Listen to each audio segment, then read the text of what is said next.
Welcome to Boxing Profiles. I'm your host, Tony Prince. Wow, guys, another great night, exciting night of boxing last night. Man, there was 3 fights that I was keeping my eyes on. And the 3 fighters that I was watching, Subriel Matias, Davis Davis, and the Mexican monster, Jose Benavidez. Okay? Now, all 3 of those fighters I picked to win their fights. Okay? The surprise was Subriel Matias did not win. He lost on a decision. However, when I was watching the fight, the things that I saw, Subriel Matias won the fight.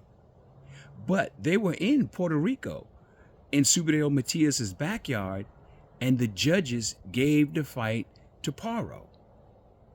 Now, I'm still questioning that. Okay, but again, I'm not a judge, so I'm not gonna make a lot of statements on that particular fight when it comes to the judging. But I thought Subriel Matias won that fight. I think Subriel Matias needs a rematch, and they need to do it somewhere else, not in Puerto Rico, maybe in Vegas, maybe, maybe somewhere in LA or something like that. They need to do that fight again. That'll be a great rematch to see. Okay? Because I don't think Paro will beat Subriel twice. I just don't see that. And I'm still struggling with Paro winning that fight. But enough of that. Okay, Subriel, keep your head up, okay, bro? Keep your head up. All right, so let's go over here to David Benavidez, the Mexican monster. The Mexican monster has moved up from 168 to 175. And the Mexican monster had a good performance last night. Now, I do understand that the Mexican monster he's making adjustments to 175, okay? And whenever you move up in weight, you have to make adjustments. You have to get your body used to that particular weight. But Benavidez he's a big boy, okay, and he's a growing man still. So he's gaining that weight and he's still moving up, all right. And I expect to see great things out of him. Now, talking about the fight. In the fight, he totally dominated this guy, and he also was saying that he had issues with his hand. I seen a cut above his eye. That way, he looked like he had stitches and things like that. And he's still dominated. So from what I saw last night, he may not have been 100%.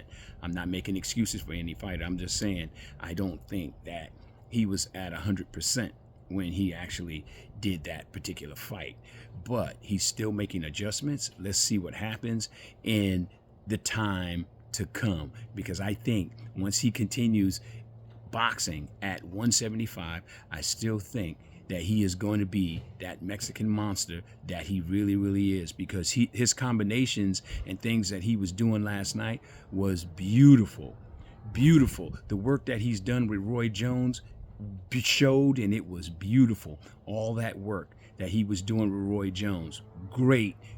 I mean, even his movement, his defense, everything, head movement, it was great. And he's still making adjustments. Now, in that division, one of the top dogs in that division is Bivol. Bivol got great movement. Bivol, great footwork. Bivol beat Canelo Alvarez. Okay, so David Benavidez is really going to have to make a lot of adjustments when it comes to that division, especially getting all the way up there to the top, which I know he will. He'll get to the top, and it'll be a great fight between David Benavidez and Bivol, because I know that's what people are already thinking, because Canelo don't want to fight him. So I know Bivol is probably going to be the big dog on the block, or the other gentleman. I think it's Benaviv, something like that. So. We'll see what happens when he gets there. But right now, David Benavidez is making a lot of adjustments to his weight at 175, which is great. Now let's talk a little bit about Gervonta, Tank Davis, and Frank Martin. Okay? I love Gervonta Davis. I love how Davis, when he gets in there and when he starts going to work, he goes to work and he ends it very quickly. That's exactly what a fighter is supposed to do. Fighter's supposed to get in there, in that fight, make your money, go home. Because the longer you're in there, the more danger you're in. But the one thing that I don't like about Gervonta Davis is the fact that he is a slow starter. Gervonta, you got to work on that. We got to get that jab going. We got to get you moving, okay? Because, there's going to be some other fights that are out there. Guys like Lomachenko, who Lomachenko is also kind of a slow starter, okay? So that might be a really good bout, a little boring in the first couple rounds, but you really got to get yourself going in order to be the undisputed guy at that on that weight, because eventually it's going to come. It's got to happen. It's going to. It's inevitable. If Gervonta is continue doing what he's doing, it's eventually going to happen. Okay. I agree with what people are saying, that nobody in that weight division could beat Gervonta. Okay. Again, we could be wrong. You just never know when it comes to boxing. This is boxing. Okay. Gervonta, congratulations. You did great last night, okay? Now, Frank Martin. Frank Martin is a good fighter. Frank Martin has great movement as far as footwork. But what Frank Martin doesn't have a lot of hand defense, okay? Frank Martin, when he throws his punches, he drops his hands too low. He did it several times last night in the fight. Actually, be honest with you, he did it a lot in the fight. Most of the time in the fight, he kept dropping his hands. If you go back and look at the fight, that's what he does. If you go back and look at all of Frank Martin's previous fights, Frank Martin drops his hands very low. He'll have them here, and then after he throws a couple punches, his hands are down here. Okay, just before he had gotten knocked out by Gervonta Tank Davis, Martin's hands was here. He went down, and when he came up, and his whole head was all open. His hands were completely down, and Gervonta came underneath with the uppercut. Once he hit him with that uppercut, and then he cracked him again, and you could saw it. He hit the canvas just like that. And the reason why is because the man does not keep his hands up. I've been telling my coaches that in the gym in Vacaville, California. Okay, I've been telling them that Frank Martin is going to get knocked out because he doesn't keep his hands up. And lo and behold, it happened. Again, he doesn't keep his hands up. Now, the question is this: is Frank Martin an elite fighter? Honestly, I don't think he is. I think he's a good fighter, and that's it. And I don't know what that's, okay, I'll say this. I think it's due to the fact that, number one, he started late, number one. Number two, he has a lot of bad habits that he hasn't fixed yet. Okay.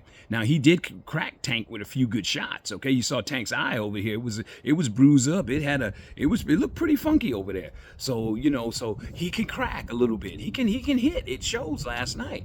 But he kept dropping his hands. And his own promoter, Earl Spence, has said it the best. Hands down, man down. So maybe Earl wasn't telling him, but Frank did not get the message. And Frank went to sleep last night. Man, it was a spectacular knockout, okay? But the bottom line to it is, all you young fighters that are out there, you cannot fight with your hands down, okay? It's evident what is going to happen to you. The same thing that happened with Frank Martin it'll happen to you. Don't think that that you're that great of a fighter, okay? All right, that you can't be beat, you can't be touched, okay? You got to stay on your game 100% of the time, okay? You got to eat, sleep, go to the bathroom, nothing but boxing. You got to be dedicated to this game. You can't cut no corners. Oh, speaking of cutting corners, I got to throw this in there. Stop taking steroids. Stop taking these enhancements, okay? You're only cheating yourself. For all you fighters that are out there that are doing this sort of stuff, and there's a lot of you guys out there that are dirty, okay? All right, you guys are coming up with pimples on your back and all that kind of stuff. That ain't normal, man. Okay, all you guys that are out there and you got those pimples and all that stuff on your back, man, I'm telling you, man, we know what that is. Those are signs that you're taking enhancements and steroids, okay? And there's other signs that are out there that people are doing this. And this is being done in all these pugilistic sports, from UFC all the way to boxing. I'm telling you, these guys are out there and they're doing it. I'm telling you that because you can start look at them. Pay close attention to these guys that are doing this sort of stuff. It has to stop. Trust your skills. Put in the work. Go back. Look at the great fighters of old, the Sugar Ray Robinsons, okay, the Joe Lewises, okay, the Muhammad Ali's, Roberto Duran, Sugar Ray Leonard, okay, Tommy Hearns, all right, and most of all, marvelous Marvin Hagler. Go back and look at their training regimens and emulate that. Put in the work. Utilize your skills. That's what's going to get you to win these fights, okay? You got to have great skills to win these fights, all right? All right, guys, that's enough of that. Guys, I want to let you guys know that on August 31st of this year, 2024, the Vacaville Boxing Center, which is known as the Georgie Duke Boxing Center in Vacaville, California, will be doing a card, an amateur card of boxing, August 31st. We've already put the flyer out. And we asked people to pre-register, okay? And we've been getting a lot of people to pre-register, so we're hoping to have great fights. We're hoping to get 25 bouts, and they're going to be amateur bouts currently on this event.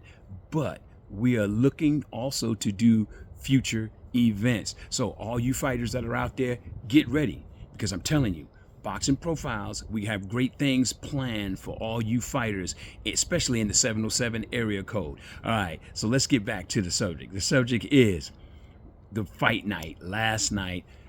It was exciting. I really, really enjoyed it. I want to continue seeing great fights. Also, guys, one other thing. Did you guys hear about the Saudi prince who is thinking about buying DAZN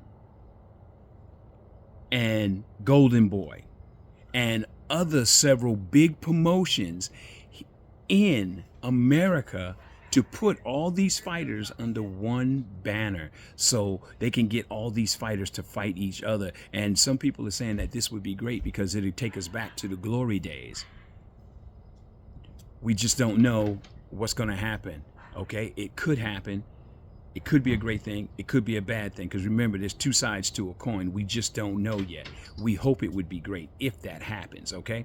Now, you know, there's other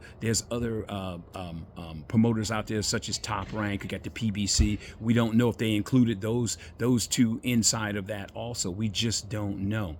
But they're trying to get one league. All right. And, you know, we just don't know how that's going to play out. It'll probably be a great thing. We hope it would be. Maybe give us some great fights, that boxing will become the #1 sport again. All right, which would be great. All right. Well, enough of that. Let's get back to Fight Night with Gervonta Davis. Okay. Exciting. David Benavidez, exciting. Okay. Subriel Matias, my brother, like I said, keep your head up. Get that rematch. I want to see that fight again. That is a very, very important fight, okay? I mean, man, you were the champion. You should be able to get a rematch with that fight. And we just hope that Paro gives you that rematch. All right, guys, you know what? That's all I got. Remember something. Keep punching. Don't get punch drunk. I'll catch you guys in a minute. Look for more great things to come from Boxing Profiles TV.